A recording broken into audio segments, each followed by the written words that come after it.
Westminster-style democracies like Australia, the UK, if a minister or MP were found by the courts to have credible evidence linking them to corruption, they would be expected to step down, if only to preserve public trust. Governor, what would happen here? And if that were you, what would you do? If it was me, I'd quit like same day.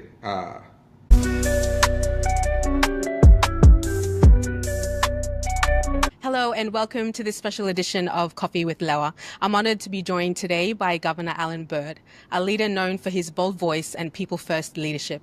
Today we're having an honest conversation, 50 years since Papua New Guinea's independence, about where we are now, what's not working and where we go from here. Governor, welcome and thank you for joining us today. Morning, Lewa, and morning to all your participants, wherever they may be. Governor, we're going to start today by starting with you. Many people know you as one of PNG's most vocal political figures, but few know about your journey before politics. You came from the private sector with experience in the mining industry, and that background gives you a very rare insight into what real delivery and accountability looks like. Can you share a bit about who you are, what brought you into politics, and how your professional experience has shaped your leadership style? Well, it's quite simple, really. I guess even as a student in university, I always wanted change, and I didn't like it when things weren't working to a standard that I felt we deserved. You know what I mean? As a people. So I think my first major protest as a student, one of the protests I led was against Serabi Namaliu when he was PM. And look, we later became really good friends, and he's someone I admire. But, that was around the time when the first ugly head of corruption began to creep in. So, further afield, when I started working for Oktedi Mining Limited, even though I ended up in middle management, I was a student activist, union activist, pushing for better conditions for Papua New Guinean workers. I've always had in me this desire for, I guess, social justice, social equity, giving everyone a fair go. And I think my longest employment, well, now in another year, it'll be my longest employment being a member of parliament. I was at Oktedi, and under being trained by BHP, getting cultured with all of the BHP values, and that's just filtered through to sort of, things like maximizing your resources, getting better value, being honest and transparent. All these came from BHP. I mean, BHP, what they call a global leadership development program, and I was very fortunate to be one of those Papua New Guineans. I think there were about 20 of us. That were identified and put through the program. I ended up working in mining, all kinds of mining operations all over the world, and that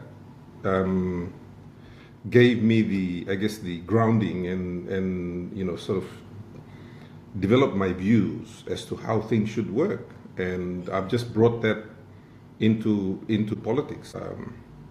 And the motivation for going into politics was that I was still at Oktedi in 1993. My grandfather died. And even though I was born in Wewak and spent maybe a couple of my early years in my village, due to the economic hardship at the time, my mom moved myself and my sister to Medang. So I grew up in the settlements of Medang. Wow. And, so I hardly went back home to the village. But I was always really close to my grandfather. My grandfather originally adopted me as his son when I was like maybe 4 or 5 years old. So I was always very close to him. And when he passed away, I made it a point to go home to bury him. I arrived about 2 days after he was buried because the roads were so bad. When I finally got to the village and sort of met my cousins and all the other relatives and met their kids, and I suddenly realized the very privileged life I had as someone working in the mining sector. I mean, obviously, the best paid workers in this country are in the mining sector. And I just felt guilty looking at how my relatives were living in the village with no money. And one of the other peculiar things was that my closest cousin, he's passed away since, and guess what? He died from diabetes of all things. Oh, wow. Yeah, Sorry. that's, the improved lifestyle. It's actually killing a lot of my relatives now. But at the time, I said to him, I was like, Henry, why are you guys doing all these holdups on the highway? Because my village was very, very popular for holdups, armed holdups and stealing. It was quite embarrassing, with my Sorry. background coming home to find out that, well, my people are essential criminals. And he said something that essentially changed my entire outlook on life. He said, look, we have a lot of food, but when your nieces and nephews want soft drinks or they want a bicycle or twisties, he says, I don't have any cash to buy that stuff for my kids. So the only way I can make money is, to hold up the trucks running on the highway and get money that way. So that had a profound effect on me. I thought, I'm educated enough to help these people. So that's when I started looking at cash crops and things like that. And, I sacrificed all my breaks from the mine. So every time I had a holiday, I'd fly to home. And I sort of broke up my holidays around my work, and I'd spend about a week at home and started developing cash crops. Coming out of school, I was the top agriculture student in my class, even though I Not didn't surprised. take it up. I was also the top economic student in my class, even though I didn't take that Wow. up. Wow. I think number one in the Very country or impressive, something at the Governor. time. But anyway, I was dux of school. Well, coming from the environment I came from, you had to work hard to sort of get ahead of everybody else, and I think that's what I did naturally. And so I thought, I might as well use all these things that I know to come back and help my people. And the internet was just beginning to open up in Papua New Guinea around that time. So I had access to the internet. I was one of few Papua New Guineans with access, thanks to Octedi Mining Limited. So I spent a lot of time doing research on the internet, even though it was really slow. So I learned a lot, and I began to apply that in the village. So by about 1999, I quit my job after 8 years.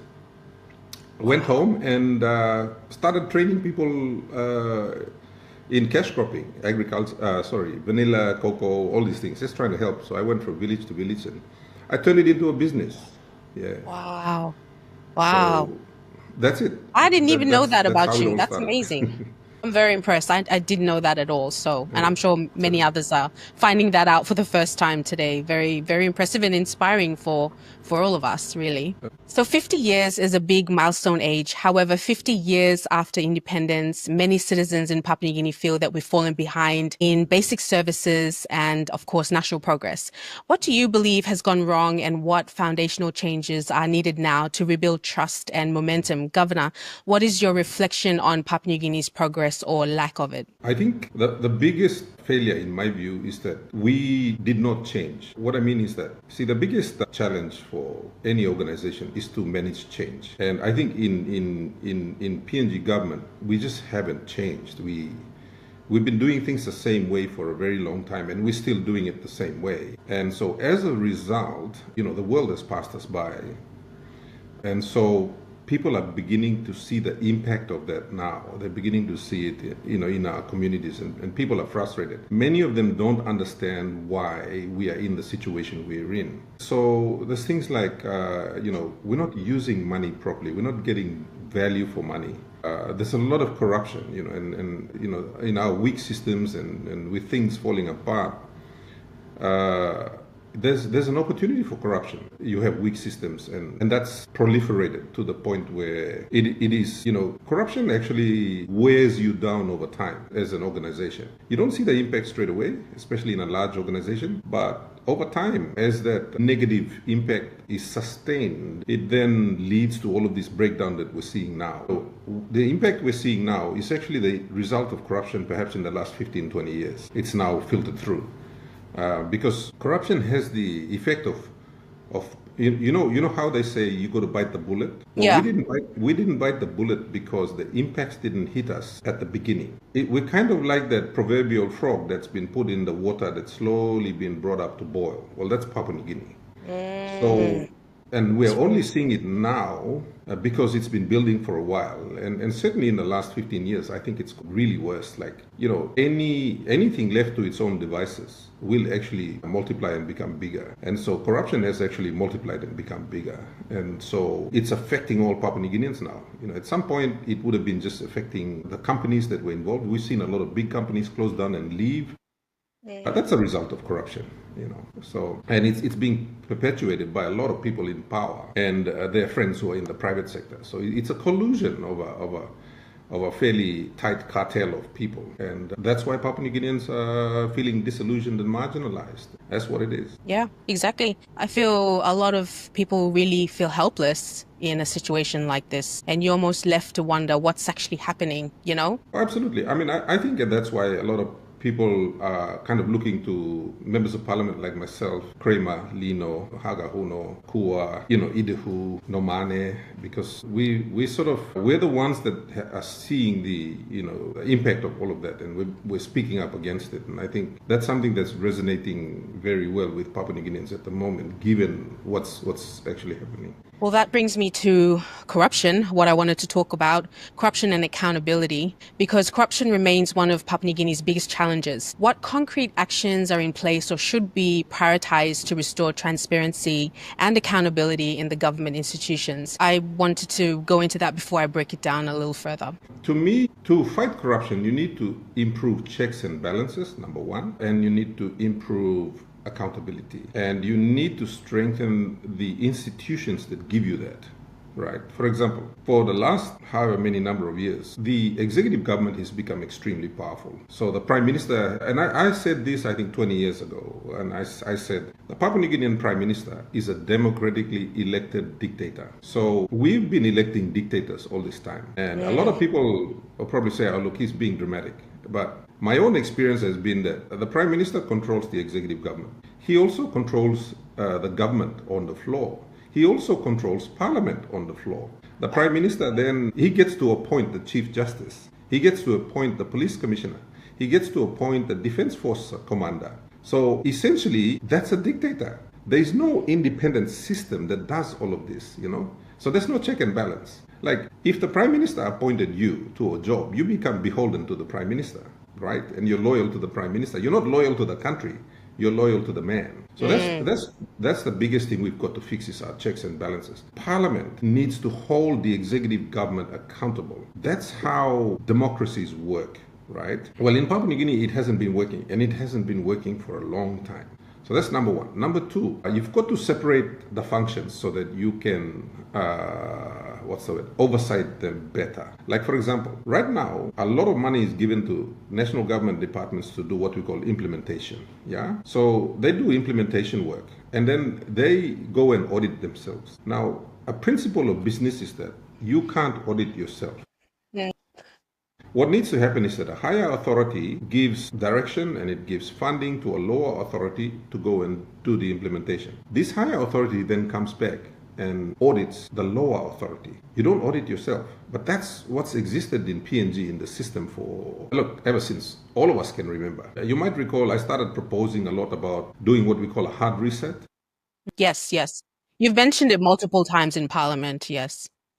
And I've also mentioned about changing our intergovernment funding system so that we move to a block grant model. So when we move to a block grant model, that frees up the executive government to do more of this auditing work, these checks and balances that I am talking about, so that someone becomes responsible for checks and balances. Someone else is responsible for implementation. So the audit work. So you strengthen things like Auditor General. You strengthen things like Fraud Squad. You strengthen things like the Ombudsman Commission. You don't weaken those mechanisms, which they're all weakened at the moment. And they're weakened because, you see, the Prime Minister determines who gets funding for what. Now, if the Prime Minister decides to cut funding to the Auditor General's office, he decides to cut funding to the Fraud Squad, he decides to cut funding to the Ombudsman Commission, all of a sudden, he's weakening those institutions. But we don't see it because Papua New Guineans don't see the budget books. And they don't understand that systematically, this one man who is in charge of determining Papua New Guinea's future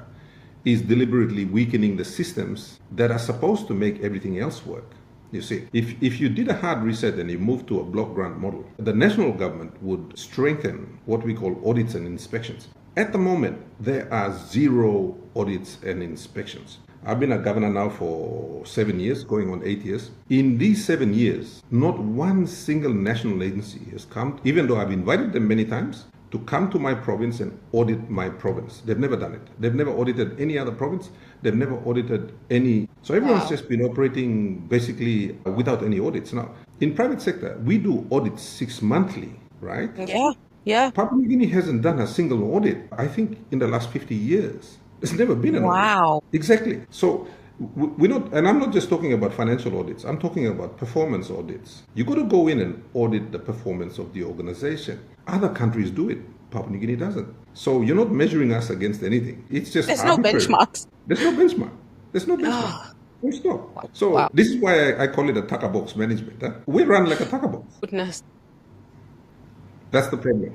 Yeah, I have an accounting background, so I'm blown away Okay, by there that. you go. You That understand what I'm talking realization. about. Yeah, I'm a chartered accountant, so yeah, it blows my mind that not even a monthly audit. Okay. Zero.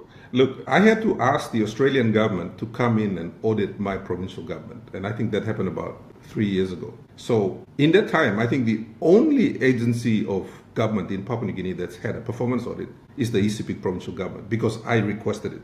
There you go. And the Australian government had to come and do it for us. Wow. Well, again, it's a representation of your leadership. So looks like you guys are the only organized ones then. Well, look, if I keep telling my public servants, look, you're not doing this right, you're not doing that right, at some point they're going to be like, he's just a politician, what's he talking about? So I bring in experts from outside, and they come in and they tell them, the public servants will sit up and listen, they're like, oh, okay, So, and because it's an independent third party, you see, like you understand that as a chartered accountant, sometimes you would recommend to a company to get an independent third party to come in and do an assessment, you know what I mean? Mm-hmm. Yeah, definitely. Because you can't audit yourself. No, there's a massive conflict of interest there. So Exactly. wow, that blows my mind. Okay. Well, you apply to a country and you can understand why we're in these problems that we're in. Correct. And that's magnitude is huge when you're talking about the country, let alone a organization, right? Like a corporation. If we were a company, we would have been, insolvent long ago. Yeah. But we're a country. See what I mean? Yeah, exactly. So representation in Parliament, Governor, I watch Parliament religiously thanks to my husband, and rarely do I hear MPs say, I went back to my district and this is what my people told me. In fact, I'd like to give you credit because I have heard you say it. Why is there so little reference to direct consultation with the people who elected our leaders? Well, my view is, sadly, in Papua New Guinea, once a member of parliament gets elected, the people no longer have any influence on what that member does. He basically has license to do whatever he wants for the next 5 years. And so the member comes to the conclusion, and it's a prevailing, how shall I say, it's a prevailing thing in prevailing school of thought in amongst our members of parliament that the people in the villages and byways and highways, they need projects. So give them projects, build them a school, build them a road, build them a bridge, build them this, that, and the other thing. Just keep building them stuff because that's what they need. What we forget is that it is the quality of the services that come out of those buildings that is what people need. And village people don't necessarily understand that that's what they need. So it comes back to the whole benchmarking standards, stuff that you and I just discussed not so long ago. Cabinet selection reform. Ministries today are handed out to ministers based on coalition building, not competence. Shouldn't our cabinet be selected based on skill, expertise, and the ability to deliver? Yes, absolutely. If you have a confident prime minister, I think he gets to pick competent ministers. I mean, we saw that with Somare. The reason why that government did so well was because, you look at the lineup, they had some incredible people in strategic ministries. In a lot of ways, when Peter O'Neill came on board, he had a lot of really good ministers as well. And suddenly we moved to James Marape and the situation changes dramatically. Marape values loyalty over competence. So that's his yardstick. And this is the thing. It comes back to the point I made earlier. A Papua New Guinean prime minister is a democratically elected dictator. Right. So he gets to do whatever he wants. We rise and fall based on the decisions that prime minister takes. And you can never underestimate how much power the prime minister has. Like, for instance, sitting in cabinet, even though he says, look, we vote on cabinet decisions. That's not true. Everybody votes on what the prime minister wants. And that's the practice. Wow. It is the practice. Regardless of whatever cosmetic facade you may set up to try to sort of, it's like putting lipstick on a pig. It's still a pig. Yeah, right. It's still a pig. Exactly. Exactly. So that's what's happening. It's just a show. But in reality, the prime minister is 200% in charge of what happens in the country. He decides the budget framework, for example. If he decides that, members of parliament get an extra 10 million kina each every year, because that's his way of maintaining support, then all the ministers have to sort of line up and comply and make that happen. It's a little bit more than that. I think if you get a smart prime minister, a prime minister who envisions a future and uses our resources wisely, figures out how to get performance from all of the different players that constitute the government machinery, you're going to get performance. Right. We're not getting performance because I personally think, we've kind of lost the ball in the sorts of areas that we should be sort of directed towards. I mean, other countries focus on the economy. That's because their voters require that the members of parliament at least have a working knowledge of the economy. Right. In Papua New Guinea, I would say maybe 5 members of parliament, maximum maybe 10, understand or have a working knowledge of the economy and economics in general. The rest don't. Wow. So if you don't understand the importance of the economy to managing and running your country, to how it affects your politics, then that becomes your main problem. Now, if the Prime Minister himself does not understand economics, you suddenly multiply the problem by 100%. And that's the problem. At least under what's his name? Under Peter O'Neill, you had 2 people that understood the economy well: the Treasurer, Charlie Abel, and of course the Prime Minister himself. In the previous government, you had Patrick Pruitt managing the economy. Yes. And Patrick is an economist. Right. So we've sort of gone from there to where we are now. I mean, look, no disrespect to Ian Lingstaki. He's a brilliant mathematician, okay? And he's a really good businessman. And I'm sure he has a good working knowledge of the economy. However, I don't think he has the wherewithal to argue his case against the Prime Minister. He just does what the Prime Minister tells him to do, because the Prime Minister is extremely powerful. You need a Prime Minister that understands the economy so that he can allow the players that make the economy work to do their job. Right. That's the problem. Right. Well, spot on. That was sort of along my train of thought. Well, fantastic. Thank you for confirming that. Westminster-style democracies like Australia, the UK, if a minister or MP were found by the courts to have credible evidence linking them to corruption, they would be expected to step down, if only to preserve public trust. Governor, what would happen here? And if that were you, what would you do? If it was me, I'd quit like same day. Mostly because I hold myself accountable to Western standards, Right. not to whatever PNG standards may be. Look, I'm a corporate executive. If I left this job tomorrow, I'd go back to the private sector and I'd be running a board or running a very big multi-billion kina company. It's important for me to maintain my integrity and to preserve my integrity. So that's just me. I can't speak for everyone Absolutely. else. But, you've seen, you're Papua New Guinean, you've seen over the years that our members of parliament, they don't resign. That's not the thing. I think, except for Sir Julius. I think Sir Julius did that. He stepped down graciously at one point. Sir Michael did that. Sir Michael stepped down graciously at one point, sort of to clear his name. But I think beyond that, no one else does it. I mean, it's unthinkable. You just keep fighting tooth and nail to sort of maintain your piece of the pie. Right. Exactly. Sadly. Yeah. And in those systems, if such allegations were tied to a governing party, the ripple effect would bring down the entire government. Why don't we hold ourselves accountable to the same standard in Papua New Guinea? I keep asking myself this question. We model our governance on Westminster systems. We say we admire Australia. But what our leaders get away with here in Papua New Guinea would never be accepted there. Why do we apply a different standard here in our country? Our government is a Westminster-style government in name only. In name and structure only. In practice, it's something else entirely. It's a big man culture based on the collection of pigs, wealth, and sort of building yourself up as a big man. I wouldn't call it a Westminster system. In design, yes, but in practice, it's something else. I mean, the current Prime Minister calls it a Melanesian-style democracy. Okay, what's that? That's a style of democracy where, members of parliament are paid off regularly. What is it? You know what I mean? I shudder. I would compare us to the Fijians. The Fijians run a Westminster style, and they've got their own sort of twist on it, better than we do. And my take on it is because maybe the Fijians have a lot more integrity and dignity in their leadership than we do. True. I mean, I've done a lot of work with Pacific Islanders and other Pacific countries through Miss Papua New Guinea. And yeah, one thing I've noticed is honor. Honor is a big thing right? You say something, you Oh, do yeah. it, and it's really based on their culture. Like, for example, in Tonga, Oh, it's taught absolutely. very early, and because there's a kingdom, everybody follows the same rule to be honorable. And you're absolutely right. I think they do follow that very, very, straight down the line. Yeah, it means a Yeah. lot. Over here, honor has no value. I mean, lipstick on a pig, that works better.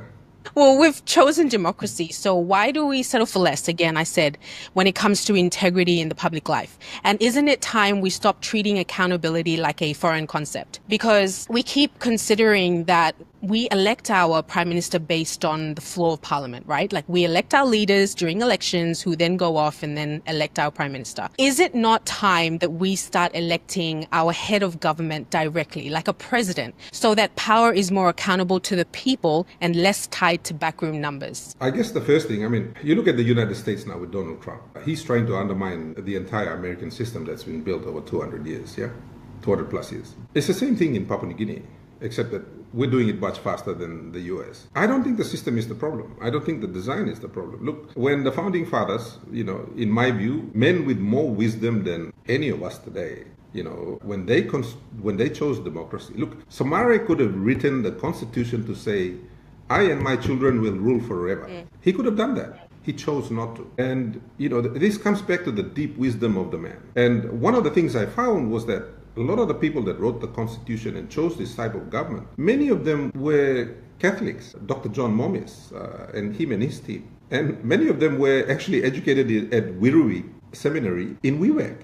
So our design, I learned later on, came from the Catholic Church's concept of social justice. And I thought, wow, okay. I mean, Samara himself once, in a discussion with me, I asked him, why did you choose democracy? And he said, son, we have more than 700 tribes. Democracy is the only thing that will work for us because it allows us consensus, coming by consensus. And so in the early design, and if you listen to John Momis, who's still alive today, who is the architect of the Constitution, our Constitution, he wanted participatory democracy from the community level up. So the thinking was spot on. I mean, when you sit down and listen to these guys, you're like, wow, okay, that makes sense.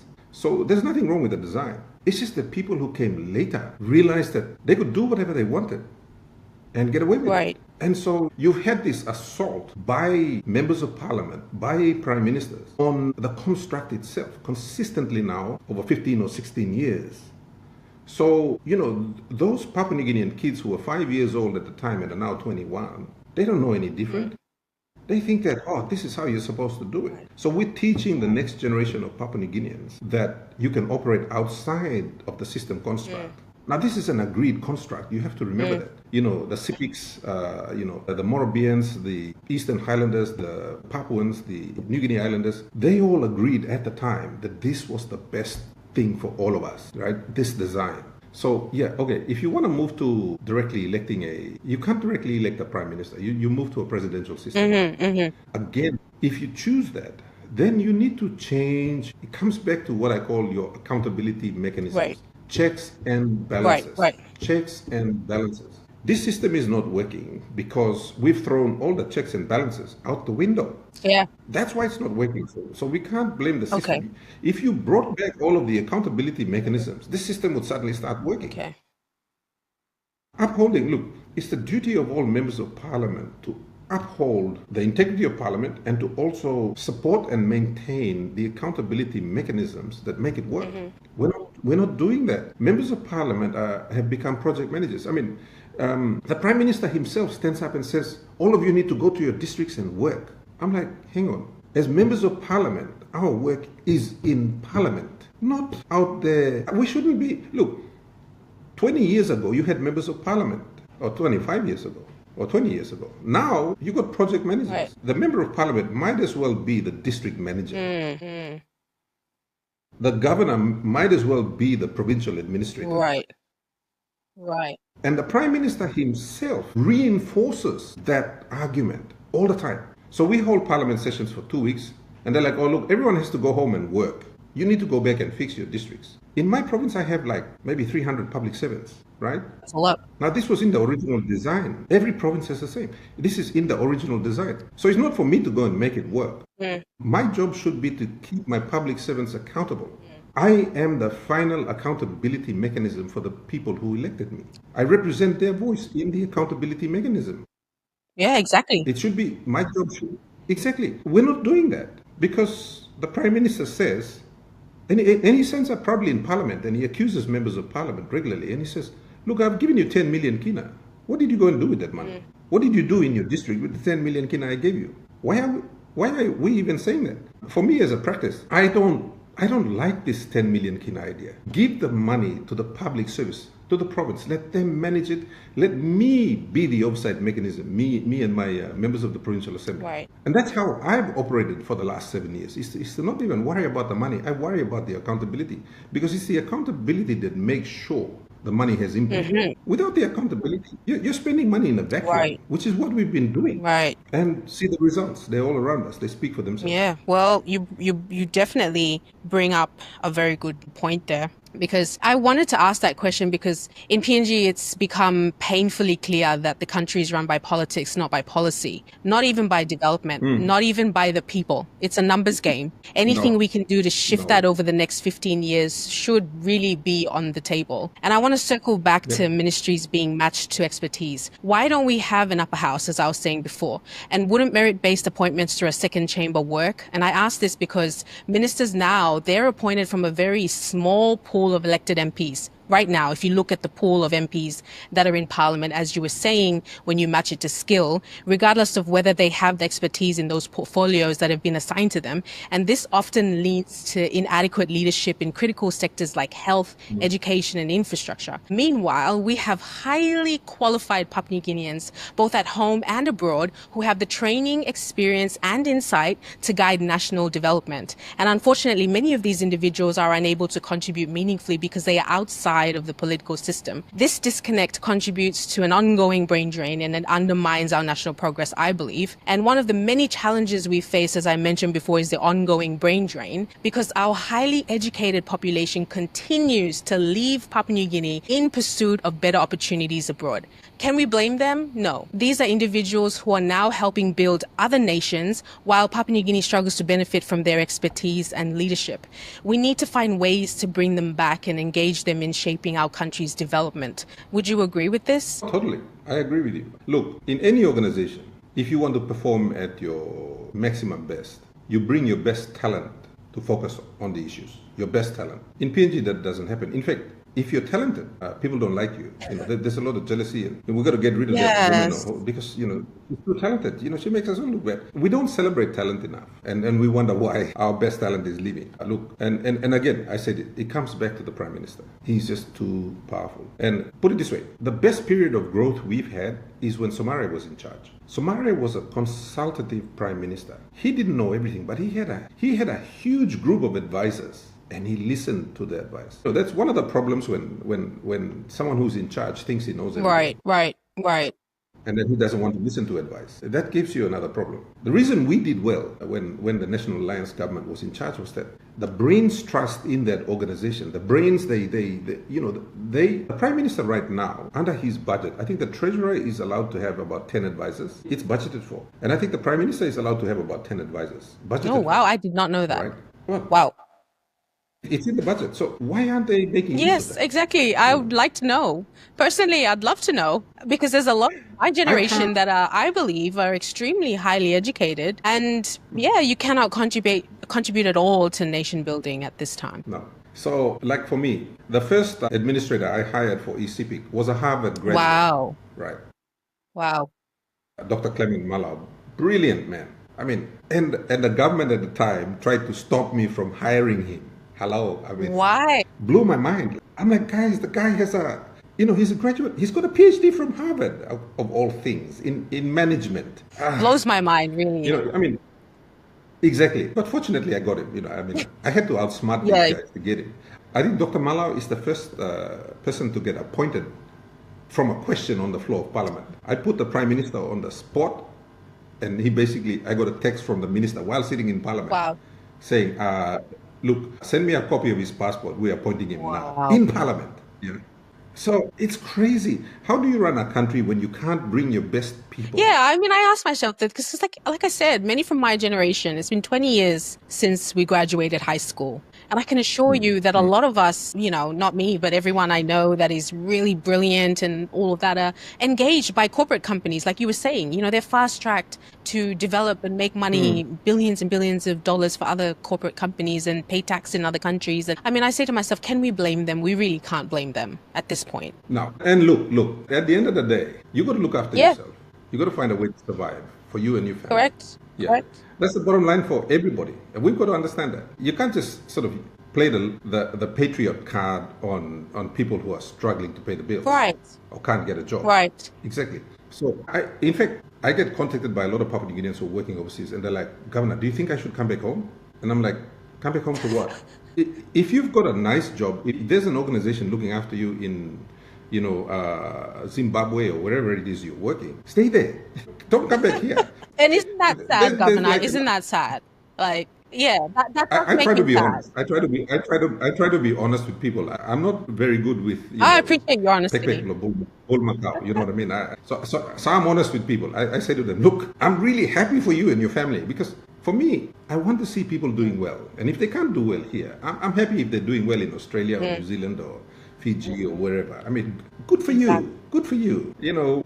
I'm struggling to find work for my young people, and I'm trying to get them overseas. So, don't come here because I'm not going to give you that advice. You turn up here and then you're struggling and you're like, Governor Bed, you told me that I should Right. come. I'm going to take responsibility for that, especially when I know we're not creating the number of jobs, that we're not investing in the right places so that the jobs can be created for any of you. So I'm not going to lie to you. Right. Exactly. Well, there we go. And we appreciate your honesty. I mean, I do. It's refreshing. So thank you. I think everyone watching this will take comfort now that their question has been answered. Look. I remember there's some young people at university last year, and they walked up to me and they were saying, they were worried about, and I said to them, you are citizens of the world. You might be Papua New Guineans. I don't take that away from you, but you are citizens of the world. I like that. If you can get qualified enough to find work outside, I said, I can't change Papua New Guinea for you. I'm not going to lie to you and say that things are going to be better for you when you graduate, because I don't see it personally, right? When I sit down, I'm a strategic thinker, right? That's the way I operate. I'm a systems person. When I look at the systems and I look forward, I can already see the failure coming. Right. I'm not going to lie to you so that you hinge your entire future based on what I say to you. Right. I want to tell you the truth. And the truth is, you don't have opportunities here, which is really, really sad. And I'm sad about it. I'm upset about it. But I can't do a thing about it. So I'm telling you, survival of the fittest. You look after yourself and your family. Number one priority. Because if there's a Papua New Guinean looking after himself or herself and her children, his children, somewhere in the world, hey, that's a great outcome for all of us. That's the way I see it. That's a really refreshing view of it, to be honest with you. Because continuing on from our earlier discussion, other Westminster-style democracies like Australia, they have an upper house, which got me interested to think about it. Like, for example, in Australia, they call it the Senate, right? But here we could call it, the House of Chiefs, which functions as a reviewing chamber that incorporates expert input. So these people are not elected, they're rather chosen by all sides of the House. Do you think a second chamber in Papua New Guinea would offer a pathway to include professionals and specialists in not only policy leadership, but also in implementation that leads to tangible results? Would you support the creation of an upper house that ensures ministers are appointed based on merit and expertise and not political affiliation? First, let me just say that an elected house is an elected house. Right. You have to get there by election. Okay, a Senate is an elected Okay. house. Now, these experts that you're talking about, there's a space for them. And that space is in the bureaucracy. Yeah? They should be in the bureaucracy because that's where policy is written. It's adopted by the elected representatives. The idea of an upper house, I was in the task force developing Vision 2050 2009. There was a separate task force run by the late Sir Barry Holloway, and I ended up contributing to that, and we proposed the idea of an upper So you house did in 2000. propose it. The design, the construct, it's all written. It's I forget the name of the document, but it's sitting there. It was never adopted. When we went to the conference in Lewa, it was rejected. And the idea for that was that, remember we had the discussion around, and Dame Kidu was the one that championed it, around the election of women Yes. representatives, special seats for women. Well, that was contained in this same. So the proposal was that you create an upper house. All the governors would sit in the upper house, because governors essentially have a different. We are elected like senators. Okay. If I was in another country, I'd be a senator. Right. Okay. So governors are elected because you're elected by the entire population. At one point, we were called regional members because we represented the region. So you've got so the governors would sit in the upper house, and then you would have a special seat for women in all the provinces. Okay. So they would also sit in the upper house. So you'd have essentially 22 women and 22 governors. Right. Sitting in an upper house. And then there would be special appointment of certain members, like, say, a former chief justice, right, would qualify to be in this, a former police commissioner, a former brigadier of the army, a former chief ombudsman. So the constitutional office holders would qualify, and they would come in by appointment. They would not come in by election. Yeah. That's the part I'm most interested in, is because, Yes. let's be real. If you can't get the numbers like that, if you're not in the current government, your chances of winning an election are like zero, right? Unless you have lots and lots of The money. chances of winning an election in a corrupt Yeah. country with broken systems, Correct. always going to be difficult. Yeah. So we had the design. The design's still Okay, there. great. It just depends. You got to have a prime minister. That's the problem. Our challenge is getting a prime minister that wants all of that. That's the challenge. Yeah. Ooh. Well, I'm actually a little relieved that this was brought up. So thank you to you and the team. At least we know it's written down somewhere, and maybe in the future it can be revisited, because I think many of us didn't understand the 22 appointments, right, of women. We just looked at it as, because I guess we didn't have the information, right, that there were 22 seats that were allocated to women, meaning they were not going to go through elections. They were not going to be. Whereas now you're explaining what it was about, which now makes me think, yeah, that would have been beneficial. What happened at the time was that when the proposal was taken to the governors' conference in Leh, and the governors rejected it, basically because the women's seat was part of this proposal. Okay. The reserved seats for women. Now, when it failed, the United Nations decided to just run with the women's seats. Right. The problem is, which chamber would they sit in? In our design, we already had a chamber set up for them. Right. And this is where it also collapsed when it went to Parliament, because the parliamentarians were like, hang on, we struggled to get here, so you should struggle the same way. There's no special treatment. Exactly. And of course, we anticipated that when we did our design, because that was a huge consultation around the country led by, say, Barry Holloway. And, there was a call for women's seats, and we were like, okay, where do we put them? So the obvious answer was the upper house. You know? And so that was the design. But like I said, when the whole thing collapsed, the UN, and of course, they went through Dame Kidu at the time, and they tried to run just the 22 seats. And when they did that, most people didn't understand, well, where did this idea come from? I was one of those people, right? I was kind of thinking, okay, but that's really unfair for someone who goes and expends the money and goes, through the whole election process. So I didn't understand it. Yeah, but now you explain it, and I'm like, oh yeah, like I'm all for having a second chamber because of the expertise and the knowledge that we lack, with all due respect, on the floor of Parliament. Sepu Katemu was our chairman at the time, and he was deputy prime minister. And you hear Sepuka sometimes come out on the floor, and he's advocating for these things because he knows the original design that we did. And I was involved in the original design. Oh, well, there you go. Thank you for confirming that, Governor. I wanted to move on now to a fairly recent incident, which included the shutdown of Facebook.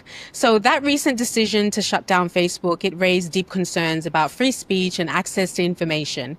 What's your perspective on this move, and what does it suggest about PNG's democratic direction? I ask because you are very vocal on Facebook, and you disseminate information to us, which we love. We like to know what's going on. We like our questions answered when others don't want to answer them, or when we feel ignored. What was your reaction to the Facebook shutdown, and why is this dangerous in a democracy? What does it say about transparency? Look, members of parliament, once they know they're doing the wrong thing, they want to shut down criticism. I mean, that's basically a trend worldwide, not just in Papua New Guinea.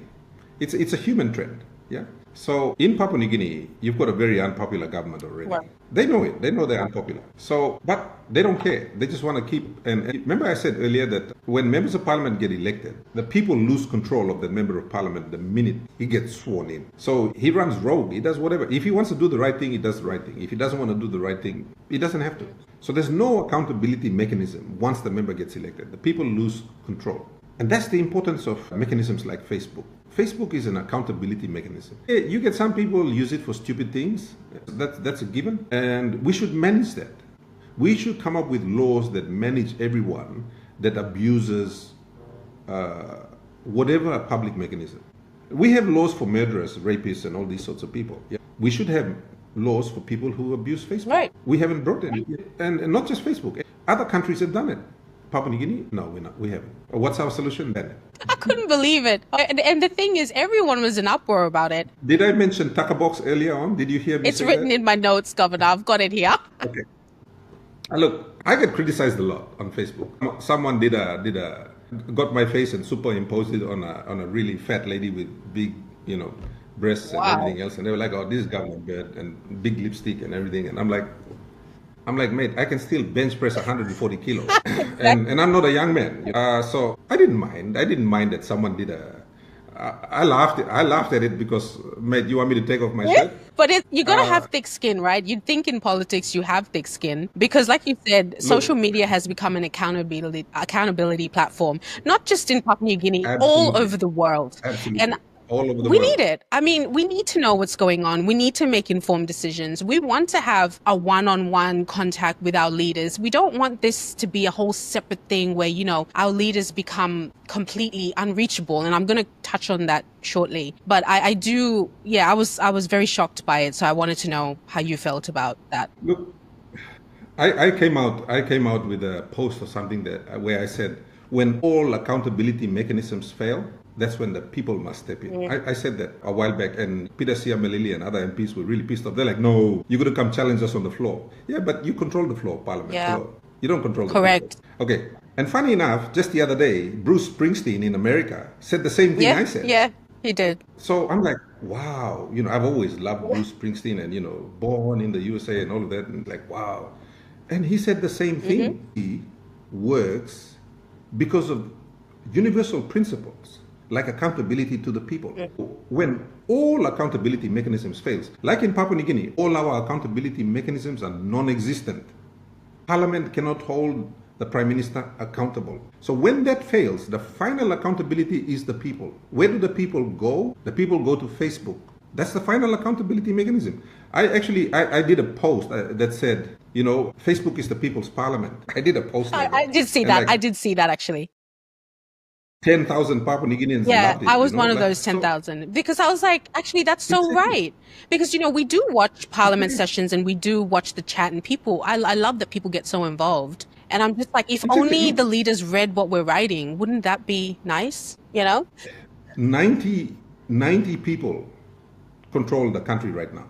90 members of parliament. And what's our And they population? don't Oh, care that's what- right. what We the didn't have a public census. thinks. We don't even know our population. That's right. Yeah. So I'm like, well, in a democracy, the people rule. Just because you were elected through a faulty electoral process, some of them got elected by marking the ballot papers themselves. Some of them got elected by sticking guns in the face of the electoral officials. I didn't do that. So not all of us were elected the same way. I respect my people. I respect my voters. If my voters turned around tomorrow and said, look, Governor Bird, we want you to leave, I'd leave. Because I represent them. And if I no longer enjoy their confidence, I should respect their views. Yeah. Well, that's the honorable part, right, of the title.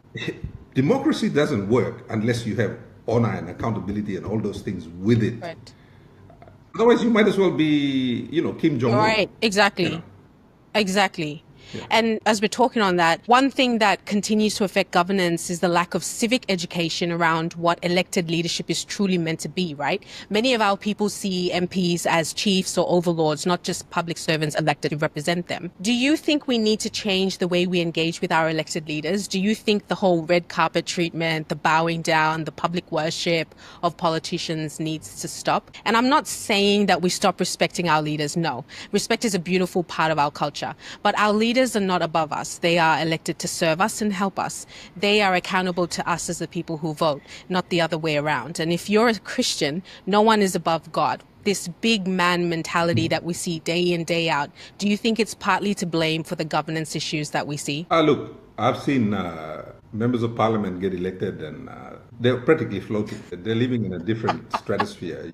And I've seen them become ministers and they become even worse. You know, you need a rope to sort of tie them back to earth. They're floating away. So look, I agree totally with everything you're saying. For me, when I go home, I always like to go and engage with my people because they remind me that I'm their voice. And, you know, a lot of members of parliament are like, oh, you talk too much. I'm like, mate, have you met a civic woman? Hey, sorry, I have lots of civic friends. Shout out Antonia Stingwood. Exactly. Antonia is my Is niece, she? by the way. She's Distant, one of my yeah. best friends, yeah. So, like, you know, and I'm born of a civic woman. Yeah. You know, I grew up with civic women having some of the loudest mouths you've ever come across, you know. So, Gotta respect my it, gotta civic women respect are it. louder than me. You know, so I represent that electorate. Like, if something is wrong, you know, they come up to me straight away and they're like, Governor, this is wrong, this is wrong, this is wrong. And I'm standing there listening to civic women. You know, like, I represent that electorate. You know, I went to Leh one time and, you know, the road from Nadzab to Leh was really bad and you sort of bounce all the way in. And by the time you get there, your backbone is almost dislocated and you're like, oh my God, you know. And we get a couple of potholes in Wewak and oh my God, people are ripping my head off.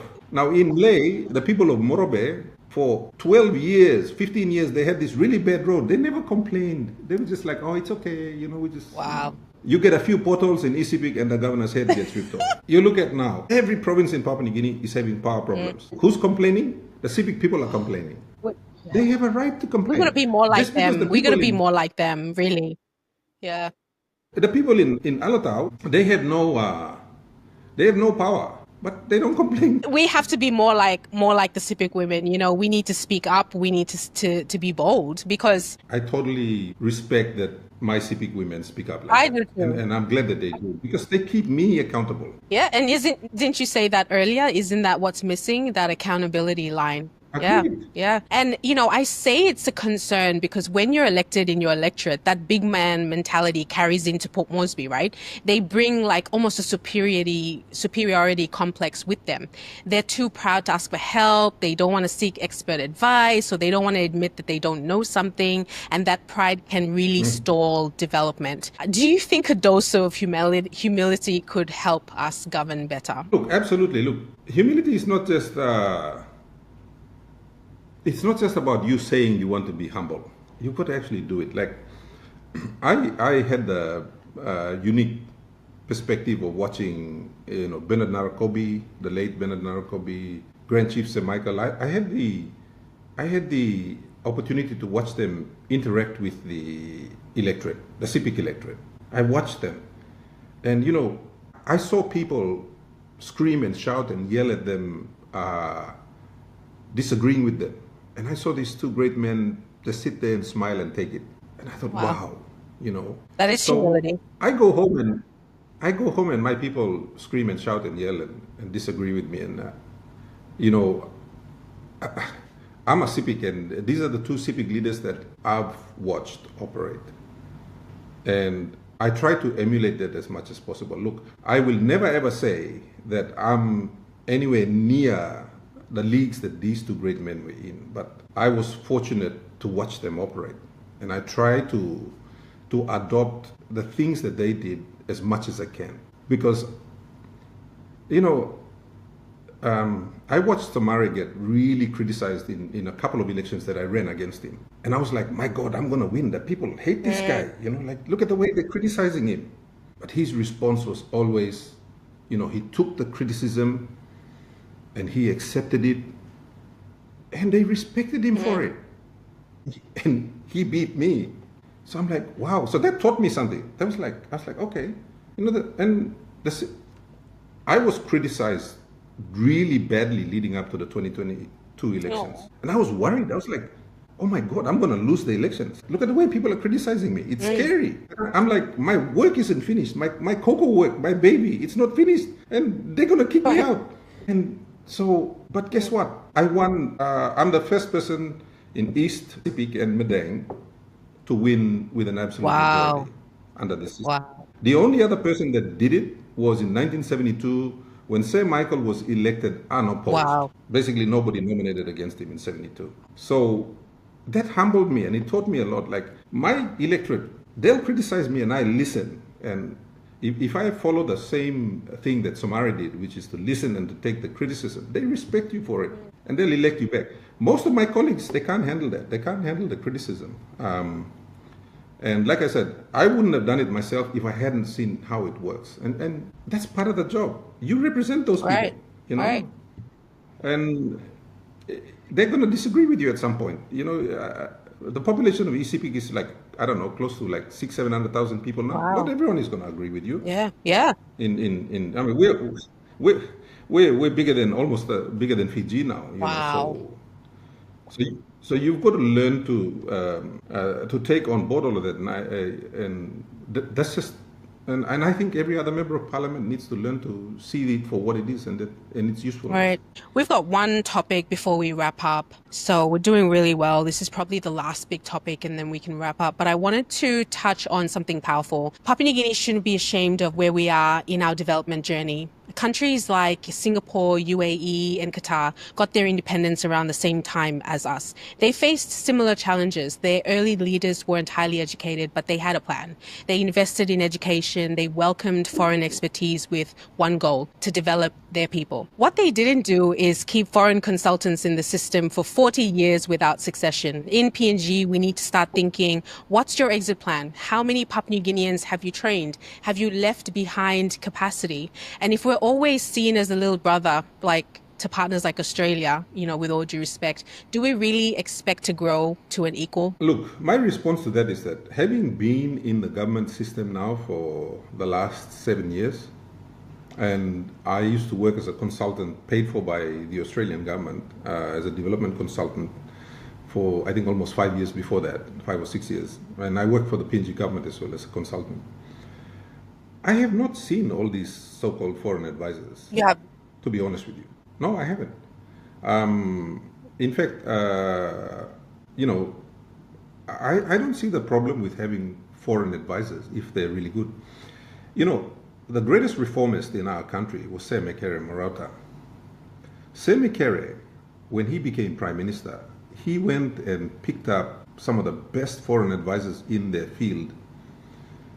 They gave him recommendations, and he used those recommendations to change Papua New Guinea. Right. And those changes are still benefiting Papua New Guinea today. Yeah. You know? For me, I think Papua New Guinean members of parliament don't take advice from anyone. From anyone. Doesn't matter whether you're foreigner or if you're local, it's even worse. They don't even want to talk to you. The way I would do something is that if I had 5 advisors, which I don't have an advisor right now. My only advisor is Samson Torobi, who is the provincial administrator of ECP. Okay, I don't have any other advisors. I can't afford them. My budget doesn't allow me, and so I do most of the thinking myself. I shouldn't have to, in my view. Right. Personally, I think that we should have a budget that allows us to get advisors because and these shouldn't be just jobs for the boys. You should like Prime Minister James Marape. Who is his economic advisor? Right. If he doesn't have one, he should have one, right? And whatever other expertise like state-owned enterprises. We need to reform state-owned enterprises and fix it and make it do the work it's supposed to do for Papua New Guinea. Who are the advisors there? Yeah. No, you bring up a very good point because, you know, it's always circled in the mainstream media. And I guess, you know, it's what information is passed on and to whom, that there is quite a lot of advisors that have been in country for a very long time. And I guess the concern is, okay, if we're not seeing results, then is it time to switch up? Well, who are those advisors? I haven't seen any. I personally don't know any of them, to be quite honest with you. I've done work in the Prime Minister's department. I didn't see any foreign advisors there, and this was when Peter O'Neill was the Prime Minister. I've done work in Treasury. There were a couple of Australian from the Australian Tax Office or from Treasury, and they were seconded to help us, so paid by Australia, sent here to fill in capacity gaps. They were not advisors; they were actually doing inline work. Um, I've done capacity work in the Internal Revenue, which is the tax office. Didn't see any advisors there. I've done capacity work in the Department of Finance. There were no foreign advisors there. Wow. And I was attached as an advisor in planning, myself and Professor Misty Baloloi, when Charlie Abel was the Right. minister. And, I was there for 3 years. The only advisors there were myself and Misty Baloloi. We're both And I'm all Papua for that consultation, right? I'm all for that. I just want to make that clear. I just think that when we're for it, we also should, like yourself, you and other Papua New Guineans, we also are in that space where we can offer that advice, especially like you said, your advisor who has a Harvard degree. I mean, are we maximizing that knowledge? We're not. I don't think we're using advisors Yeah, enough. I mean, like exactly. in the case where, uh, like with Charlie, when Charlie was the planning minister, and he actually went to the Australian government for support. He said, "Look, I need support. Can you guys help me?" But he said, "But I can't afford to pay for them." So the Australian government advertised, and I was one of those advisors. They offered to Charlie, and when Charlie saw me, he was like, "How come the Australians are offering you?" And I'm like, "Well." Why aren't you offering your So services for free? he was expecting an Australian, I Right. guess. Yeah. So we joke about it even today. We're good friends. And so once I got in, and then Charlie was like, "Look, can you find some other people? I need some more people." And I brought Right. Misty, Professor Misty Balole, and Charlie was pleasantly surprised that. And I brought another guy called Ricky Kumu. Now Ricky is still working for the Australians. Ricky is from Okay. Medang. And Charlie looked at all this, and there was another guy, Dr. George Bobby. Dr. George Bobby is now working with, I think, the World Oh, Bank or wow. something. And Dr. George Bobby is from Western Highlands. So I brought all these people in, and Charlie looked at them and goes, "Wow, these are Papua New This Guineans." is my And I'm like, point. "Yeah." I will acknowledge that there are some skills that we just don't have in country, right? Some very high Oh, skilled look, expertise, which we absolutely. should be But reaching out. But there are the skills that some of the skills that we need that are very present in the country, just not utilized. look, there are some brilliant Papua New Guineans here. Dr. Clement Waine, Dr. Eric Omoru, Dr. Mio Komlong. I mean, these are people that I have worked with in my life, like brilliant Papua New Guineans. So when you talk about foreign advisors, trust me, in my last, since about 2009 to now, that's what, 16 years that I've been involved in, public work, working with different government departments and everything. I haven't seen these long-term foreign advisors that people keep Right. talking about. I've worked with brilliant Papua New Guineans. Some of them are just, Professor Chalapan Kaluwin is another one. Professor David Kavanamur, who's now with, It must Professor Mela. be something of before that keeps circling around, right? Based on what you're telling me. I mean, I'm just asking the I facts. think I just people want the with facts. no knowledge of the space, people with no knowledge of the space simply assume that it's foreigners. Right. Look, I have not seen, and even now, like the UN does work in Papua New Guinea as an aid organization. The UN employs a lot of highly qualified Papua New Guineans to do that work, Right. right? If you go to DFAT, the Australian Foreign Affairs thing, yeah, they have Australian diplomats and other experts here, but a lot of the experts are Papua New Guinean. They're Papua New Guinean men and women, highly qualified, who are paid for by the Australian government that do work for us. So I circle back to that point. I think my assessment, 7 years of being a member of parliament, is that members of parliament, particularly those who are in charge, the National Executive Council, they don't take advice from anyone, whether you're local or foreign. They basically work doing the things that they think Papua New Guinea needs. If they used smart advisors, and I say it again, I don't really care whether those advisors are foreign or those advisors are Papua New Guinean. Leaders of Papua New Guinea, like any other country, need good advice. And I come back to the point I made about Semekere. Semekere went and got some of the most, I forget their names off the top of my head, but he went and got some excellent foreign advisors who gave him the advice. I mean, I asked Semek, I was like, Semek, I'm a very close friend of Semekere. I used to go to his house every weekend for tea. I loved the man, like he was brilliant. And so I used to say to him, Semek, how did you come up with all these ideas on how to restructure Papua New Guinea? He said, I got advisors. And when they gave me the advice, I took the advice. I was like, wow. Exactly. It blew me away. I mean, It blew me away. you know, Yeah, it's dumbfounding to me that that's something that's not utilized because, as you said, we need it. Foreign or not, if you have the expertise in a particular industry, we should be able to use that knowledge and pass it on, right, You, for the country. you look at PNG LNG, all right? Arthur Somare drove it, and Arthur's my good friend. I sat with Arthur, and I was like, Arthur, how did you do it? He was like, mate, I had a team of advisors from all over the world. Exactly. Exactly. Now, Arthur did it.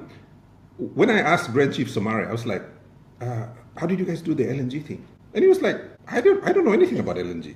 So I said to Arthur and Patrick and Moyave, I was like, you guys go and you work it out. Patrick provides, you guys go work it out and come tell me. So they came and told Grand Chief, and Grand Chief was like, okay, let's do it. Yeah. He took the advice too. Yeah. So like every time Papua New Guinea did well, in my view, the leaders then took Yep. advice from the best people they could find. Absolutely. I agree 100%, if not 200% with that comment. Because, we are a resource-rich country. Singapore has no natural resources. UAE is a desert, and yet they've invested in their people, their systems, and a long-term vision. We can't really use the excuse anymore of, oh, we're only 50 years old. Singapore is 60. UAE is 53. We had a head start with more natural advantages than most. So what has held us back? We come back to the same questions, the same answers. Governor, what are your thoughts on this comparison? What do you think explains the pace of our development, and where do we go from here? For me, I think it's just bad investments. Bad investment. We haven't done, like, for example, in the last 6 years, this government has had the benefit of about 150 billion kina in revenues. 150 billion Yes. kina. My goodness. Name one strategic thing that they've invested in. You can't even Like, walk down the street and say that we've made 150 billion no. kina. It comes back to the principle of strategic thinking. What is strategic thinking about? Strategic thinking is about finding the things that are your strengths and developing those in order to get the outcomes that you need. All right. Now, you've seen the work that I've done in Coco. Yes. You've probably been Yes, following. we commend you for that. It's amazing. I was just being strategic. We didn't have the money, but what did we have? We had people who were able to work. We had people that owned their own land. What did those people lack? They lacked skills and Right. knowledge, and they lacked planting material. So what did I do? I supplied the skills and the planting material, the improved planting material, and they provided the labor and the land.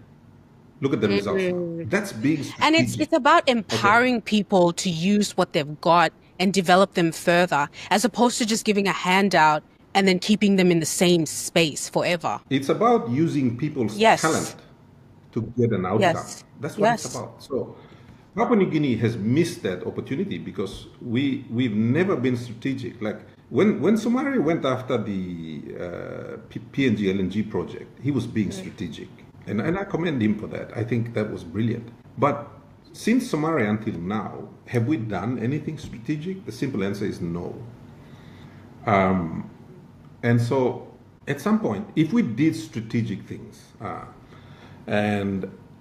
we wrote a document for Charlie Abel called the National Strategy for Responsible Sustainable Development. And I think it's a brilliant document. Everything I've done in ECPIC since I've become governor is basically out of that Wow. document because I helped write it, and so if I write something into a policy, it stands to reason that I should believe it and try to actually Right. do it. So I did. I was also involved in a study with the National Agriculture Research Institutions where we wrote a book called Agriculture for Development. And now we did that in 2010. Okay. So a lot of the things that are in that book, I've done in ECPIC. So like, I think I helped write a chapter in it. So if I'm going to come and write a policy which I believe in, then it stands to reason that I should actually go and try to make it Right. work. Yeah. Right. So as an example, these are two examples I'm giving you. So I think if Papua New Guinea does strategic things, it will recover. Okay. If we continue to do things that are not based on data, that are not based on properly peer-reviewed studies by experts, look at all the stuff we're doing. Connect PNG. I mean, where did the data come from? Who wrote it? Is it available for us to Right. see? We're spending 1.9 billion kina a year on Yeah. that. Yeah. Yeah. I mean, I'm from Abao. My late mum is from Abao, so Sepuka Temu is our member, and yeah, I mean, I'd love Connect PNG to go there. We still have to divide our trips, sometimes 8 hours, sometimes 5 hours. I mean, since I was 12 years old, so And Abao, for example, I would connect Abao to Port Moresby. yeah, Why? Because you can produce good food in yeah, Abao that you can supply to Port hmm Moresby. yeah, Yeah? So why isn't Abao connected to Port Moresby? Why are we trying to connect Southern Highlands to Port Moresby? It makes no sense yeah. to And me. that's the same What are question you my going to people bring ask from from Southern? Abao. It's sad because they have to bring their crops to Moresby, and the PMV gets stuck, and then they overnight in the village, or you go to another village and then Look, catch a dinghy and then walk, and we're still doing that in 2025. Port Moresby is the largest economy in the South Correct. Pacific, Yes. right? Now, wouldn't you want to connect the production areas in the nearest province, which is Central Province, connect Central Province to NCD so that the people in Central Province can produce food and bring the cost of food in Port Moresby down, nutritious food so the kids in Port Moresby are eating healthy foods and developing nicely, all these things. Yeah. We haven't done that. So th- again, it illustrates my point about being strategic in your investment. Well, How should Connect PNG work in ECP? I have a highway that is about 400 kilometers long that goes from Wewak to Nuku in West Sepik. Okay, that same road goes down to Pagui. It goes to through Maprik, Yanguru Sausea. All right. That road is falling apart now. There's not a single toya of Connect PNG spent on that road. I have cocoa that's sitting in Nuku and Lumi that needs to get to the oh wharf. wow. I drove on that road last week. It's falling Oh, apart. Right. I struggled. I have a road that goes to Engoram that got washed out last week. Right. There's not a single money, and Engoram is going to be the largest production area for cocoa, wow. perhaps in the country. That's how much we've invested Wow. there. Not one toya of Connect PNG money is spent on that road. Now, what do I need as a CIPIC from the greater CIPIC region? I need all my production areas connected to the wharf, either in Wewak or in Right. Wanemo. That's what I Right. need. I don't need ECPIC to be connected to Medeng or connected to Enga. I don't need any Right. of that. If you connect all my producers to the port, they are going to make money, look after themselves, and you can forget Right. about it. Well, But they would no, pay tax, and then that Connect PNG is tax not doing money any would of that. then go to, the greater development of the nation. I would think that would be the logical, progression. But The only logical thing we do in Papua New Guinea is political logic, yeah, loyalty yeah, logic, Melanesian yeah. logic, whatever that is. We don't do logic in terms of what the rest of the world sees as logic. We do our own standard of logic, Yeah, you said unfortunately. it, Governor. And what you said before about nutrition, it brings me to our final point is about our overall development as a driver, right? Because we have to rethink development. Why aren't we using the Human Development Index, HDI, as a benchmark for development? So Papua New Guinea's development is not just about roads or resource projects. When we look at HDI, we look at health, education, and income. Are we using the right measures? Many of us feel that Papua New Guinea is, we treat development as something vague or arbitrary, but it's not. The UN's HDI offers a clear path, and countries that are moving from developing to developed have been using it as a compass. So we can break that down further. When we look at health, we look at life expectancy and access. Are we serious about improving life expectancy and access to quality healthcare? Are we building roads that lead to clinics and hospitals, or just for the sake of cutting a ribbon? We look at education. We look at literacy and learning outcomes. What's the real state of our education system? How is it possible that in 2025, over 50% of our grade 5 students cannot read at grade 5 level? Why are we continuing to fund failing schools without any kind of radical reform? When we look at income and opportunity, we look at economic empowerment. Have our major resource projects like PNG LNG really lifted our people? Many banks and super funds say they didn't even benefit from the first train. So with Papua LNG, Pinyang, and others on the horizon, what's the plan to ensure that ordinary Papua New Guineans actually see tangible benefits this time? When you look at infrastructure with purpose, we're looking at how are we linking this to HDI? Are we building roads that connect people to schools, etc.? Or are we just pouring bitumen for show? What is the national strategy that links infrastructure to human development? Governor Bird, what are your thoughts on what truly is required for PNG to develop and for us to see at the core, right? Shouldn't the HDI, not politics, not image, be our national benchmark? Because without a healthy, educated, and economically active population, we cannot have real development. Do you agree? Look, I've been smiling the whole time because I was thinking to myself, I don't have to answer that. Sorry, it Because you should have said been a everything. question. I just want to remind the audience, this is Coffee with Lewa, right? This is a conversation. So before you come for me in the comments, I'm participating in this conversation. Well, look, they're not going to sack you from your job for starters. So we can talk about. Look, you're right. You're absolutely right. I agree with you 100%. These are the same things. You might as well be in Parliament instead of me because these are the things I say in Parliament, and my colleagues are looking at me like, what? Like. Yeah, we hear you. We're screaming at the TV where, we're like, yes, say it, Governor Bird, say it. And then, we go back to reality in the next few days and we're like, oh, what's happening, But I mean, I said quite a lot, sorry, a mouthful. Is there anything that you'd like to add to that? Look, first of all, I agree with you. When we were developing Vision 2050, we used HDI as the measure. There was a reason we selected that, all the reasons that you just said. So, look, I don't disagree with you. What other things am I attacking in ECP? Going after purchasing power parity. Right. That's part of HDI. It is, yeah. We're improving our schools. When I became governor, none of the ECP schools were in the top 10. I have 3 schools in the top 10. Wow. In 7 years. Wow, congratulations. The greatest work I've done in ECP is around health. I started with the main hospital in Wewak, and then we've got a district hospital, we've got a polyclinic, and I just opened last week, was it Friday? I opened a village health. Wow, yes, I saw the pictures. Beautiful. Exactly. And the people got really involved with it. They put up their own money and... I've got amazing people. Which is why I fight so hard for them, because I feel that that's the least I can do. So all those 3 things that I'm attacking or working on are all HDI. They're HDI measures. So I don't disagree with you. I just there are many times when I sit in Parliament and I think, oh my God. What's happening? What am I doing here? I don't fit in. Actually, there was one moment where we saw just I think you were just like this, and then your chair swung, and I looked at my husband and he was just like that.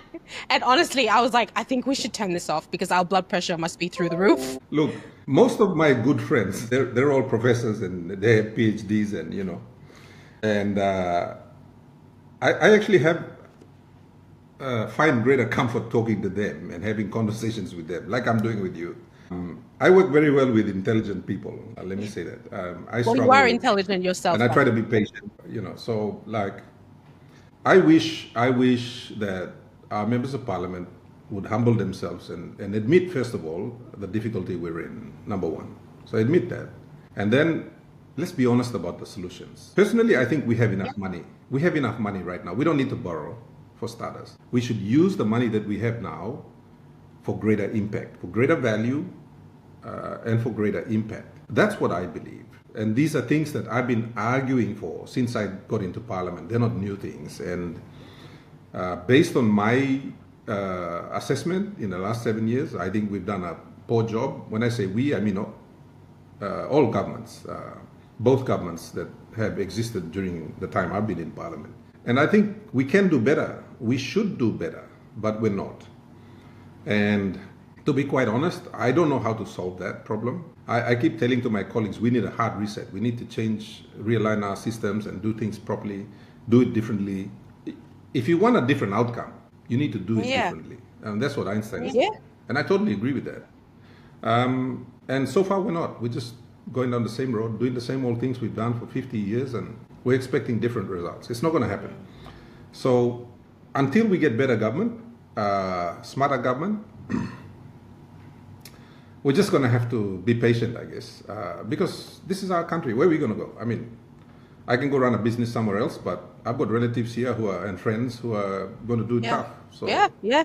I think we're on the we same just have to keep same fighting mindset. and keep hoping. And yeah, we can't give up. We can't No, give up. and It's not people an tell me option. that all the time, like, okay, you should go do this, or you stay where you are, or, enjoy the benefits of, enjoy the blessings, all these things.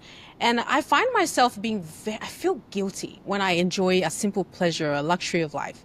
When I have nephews and nieces still having to walk 2 hours to get to school, and I always hear this, oh, our parents went through hardship. Both my parents walked hours just to get to school, and they were incredibly blessed to have parents who believed in education.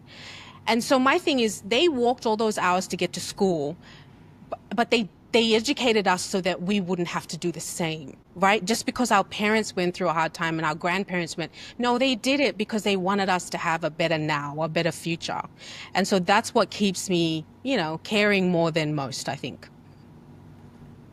But that brings me to our final question as we wrap up. Governor, 50 years on, if we had to give Papua New Guinea a development grade, pass or fail, what would it be? What's your honest assessment? Let's close with a visionary note. What is your vision for Papua New Guinea? Can you paint a picture for the next 10 years?